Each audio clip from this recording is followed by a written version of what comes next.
Salut à tous, vous êtes sur Chronique du blindage et aujourd'hui on va se faire une revue de détail d'un kit que j'attendais. En fait, toutes les revues de détail que je passe sont des kits que j'attends de pied ferme. Du coup, j'ai certaines exigences quand je découvre ces kits. Vous l'avez compris sur les précédentes revues de détail qui sont passées. Donc là, dans le cas présent, eh bien c'est une super nouveauté. Super parce qu'elle est nouvelle et super parce que je trouve que le kit est particulièrement bien réussi. D'autant plus eh bien, que c'est une marque française, donc on va pas bouder notre plaisir avec ce Dassault Super Mystère B2 en version dite Early. Donc je vous propose tout de suite de découvrir cette super maquette.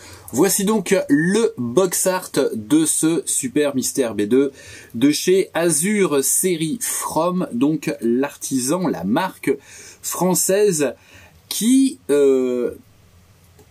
produit ici, en tout cas conçoit ici son premier kit au 1/48e.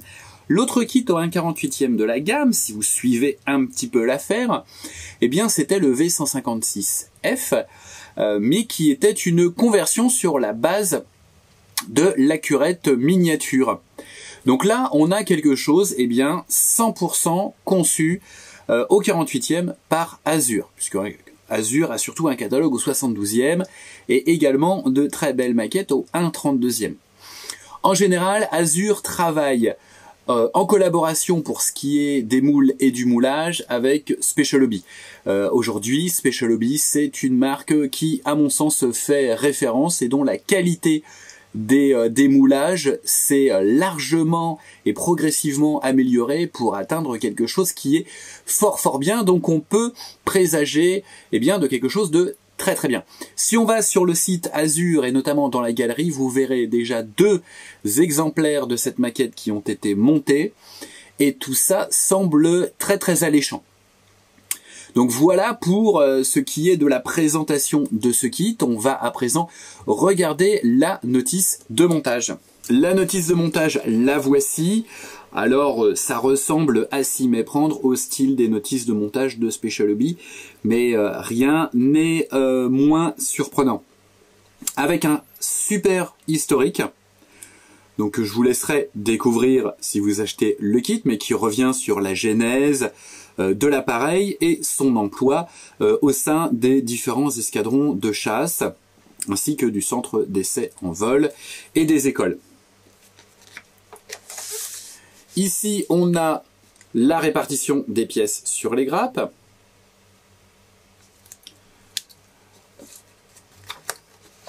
Et puis, on a une présentation qui est vraiment claire pour ce genre de kit, puisque, voilà, là, c'est très clair, c'est une belle grande notice, donc on ne peut pas se tromper.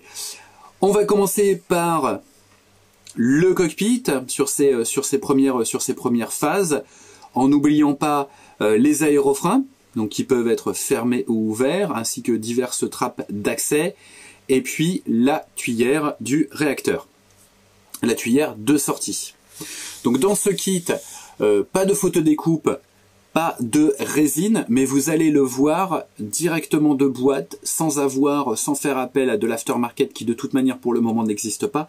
Vous aurez un très joli modèle. Alors s'il y a de l'aftermarket qui existe, c'est les masques qui sont déjà édités chez Special Hobby, puisque il est fort à parier que ce Super Mystère B2 se retrouvera sous forme avec des options d'appareil à l'export chez Special Hobby. Donc peut-être qu'à ce moment-là, il y aura de la résine, mais qui concernera ces modèles spécifiques à l'export. C'est fort probable. On continue donc avec, vous voyez, tout le couloir du réacteur qui viendra s'insérer dans le fuselage. Après quoi, eh bien, on vient refermer le fuselage. Hop là, voilà. Avec les éléments ici qui viennent se fixer à l'intrado. Donc ça, c'est plutôt pas mal parce que ça va nous éviter d'avoir une ligne d'assemblage sur une zone qui comporte énormément de panneaux, de lignes en creux et de rivets. Vous avez vu, on a les deux ici, voilà, les deux compartiments de train. Ensuite, on a une option en fonction des décos que vous avez choisi. Et puis ensuite, on va coller les ailes et les stabilos. On s'attaque ensuite au train de roulement. Donc vous avez vu, les aérofreins peuvent être représentés ouverts. De même que vous pouvez, bien entendu, représenter le train fermé.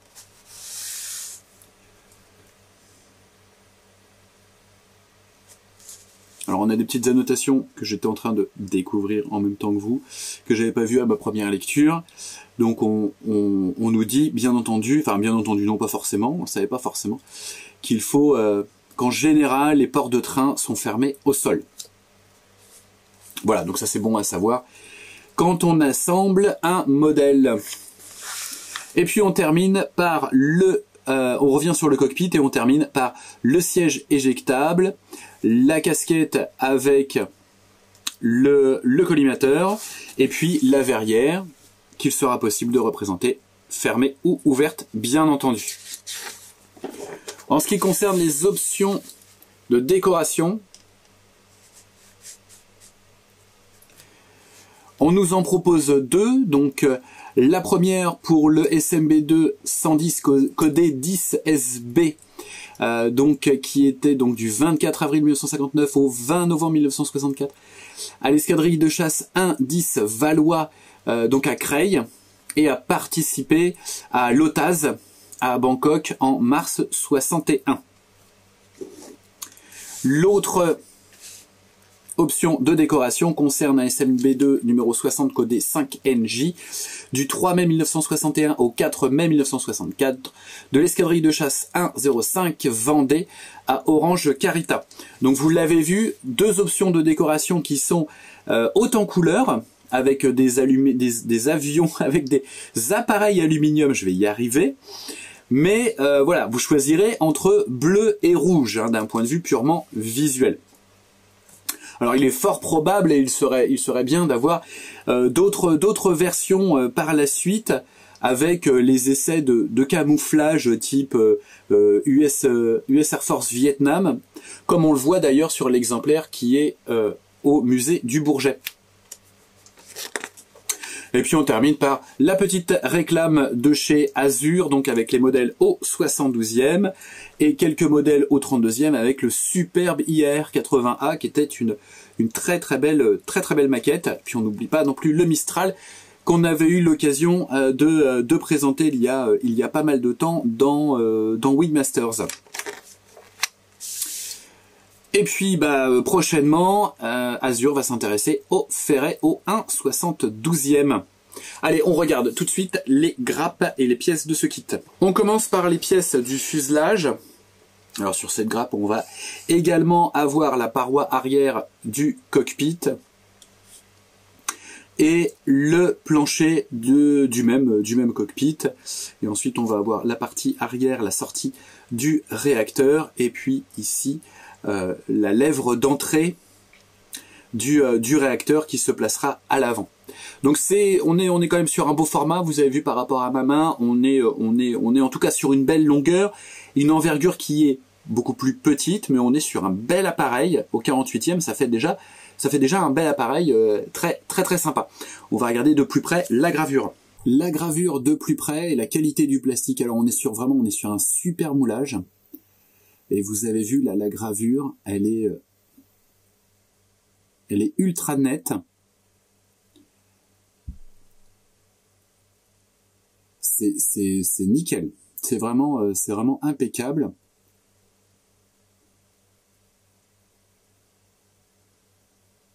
C'est très fin. Là, on est sur de la super qualité. Le rendu est tip top. Ça donne vraiment envie. Hein.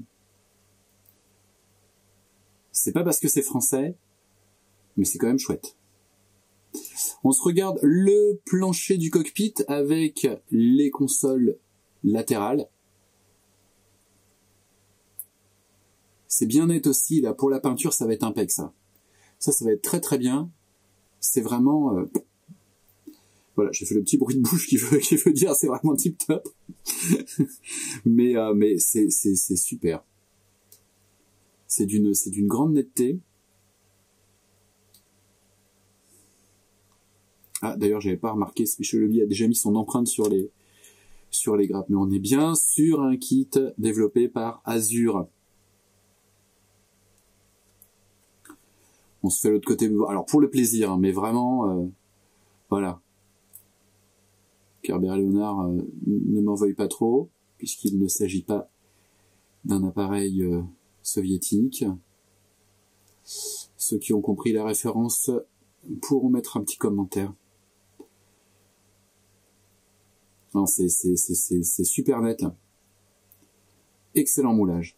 On se regarde à présent les ailes, eh bien qui sont du même acabit que le fuselage qu'on vient de regarder, c'est-à-dire qu'on a une super gravure.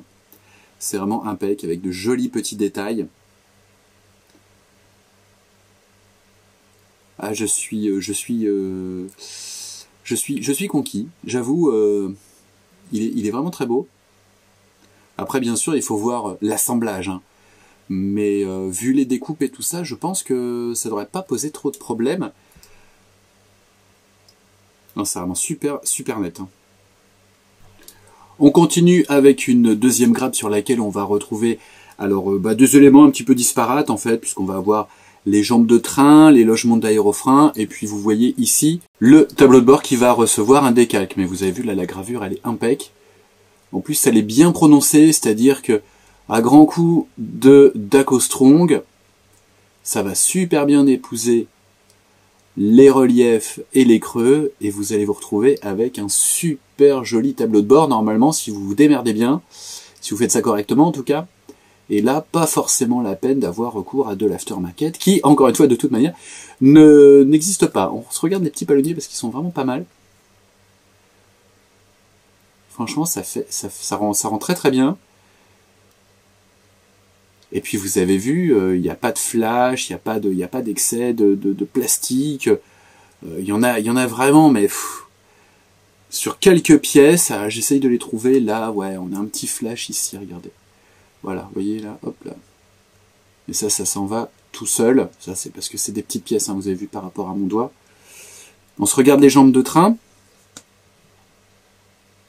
qui sont bien détaillées, hein, qui ne demandent qu'à recevoir leur petite durite. Ici, on a les logements d'aérofrein. Donc ici et ici, là, on a, hop là, voilà, des aérofreins qui sont en fait, voilà, ça c'est la version si vous voulez représenter les aérofreins fermés.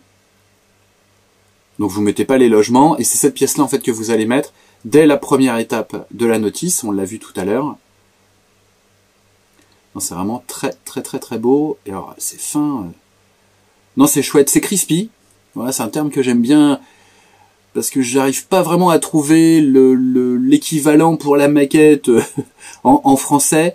C'est voilà, c'est crispy, c'est-à-dire que c'est bien net, c'est bien détaillé, on a de jolis détails. Ici on a la casquette, vous voyez. C'est vraiment chouette.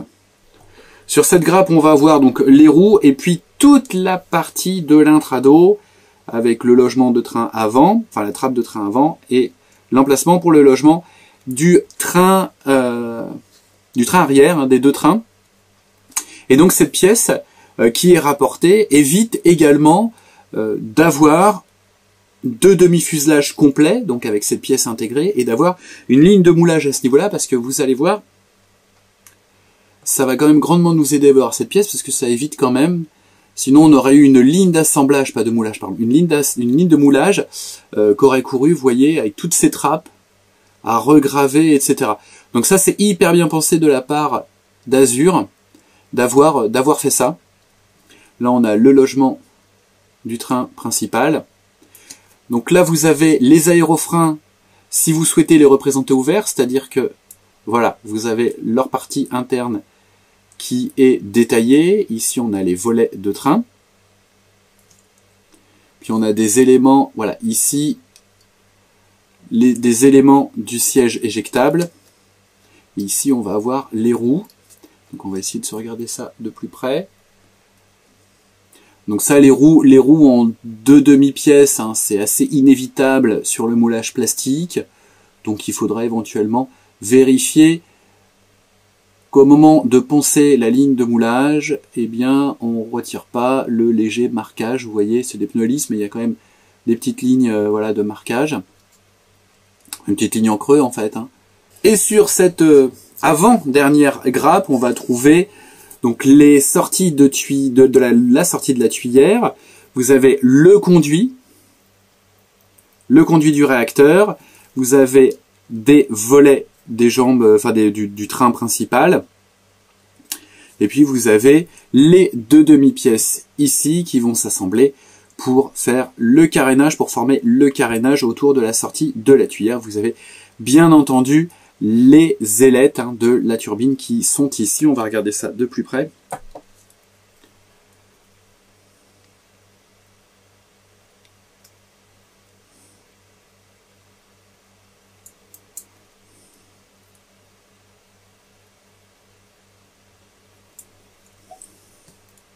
L'intérieur des trappes.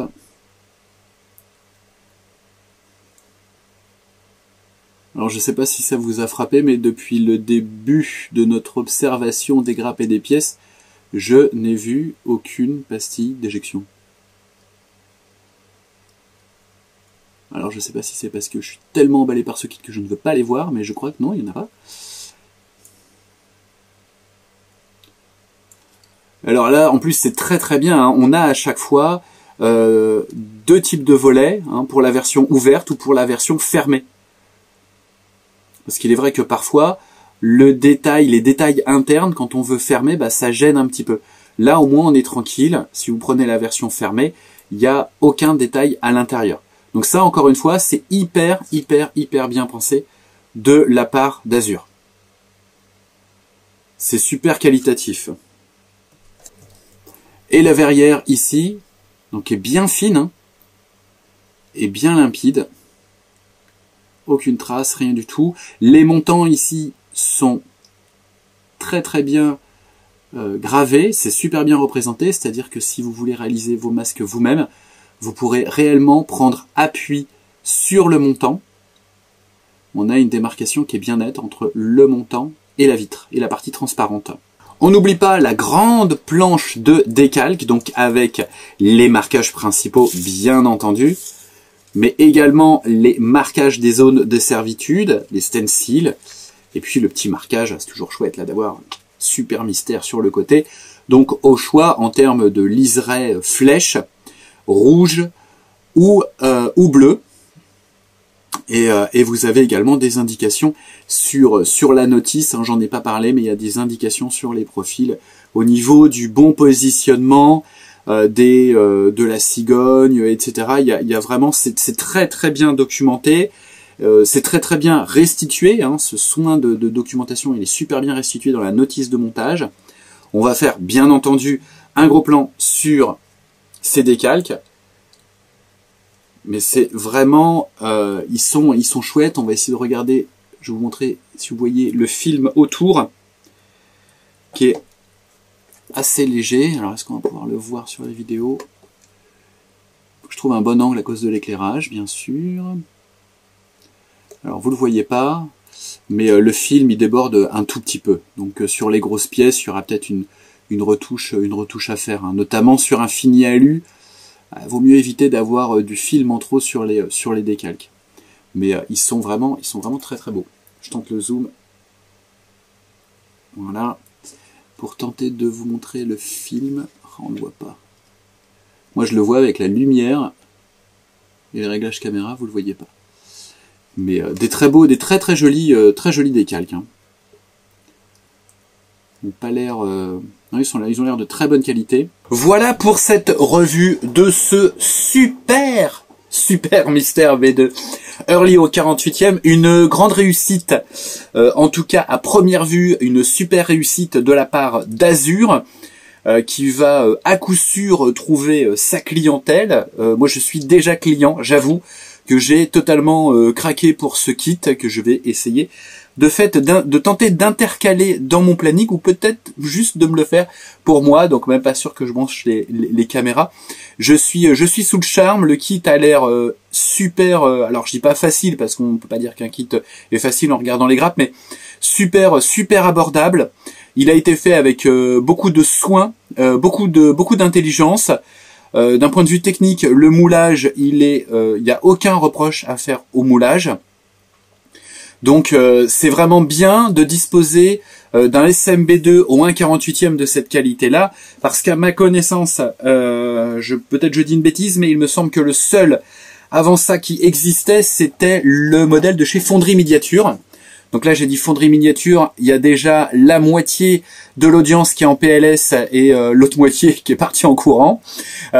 C'était du Fonderie Miniature. Donc fallait vraiment vouloir absolument compléter sa collection avec un SMB2. Là, à l'inverse, on peut commencer une belle collection d'assaut avec un SMB2.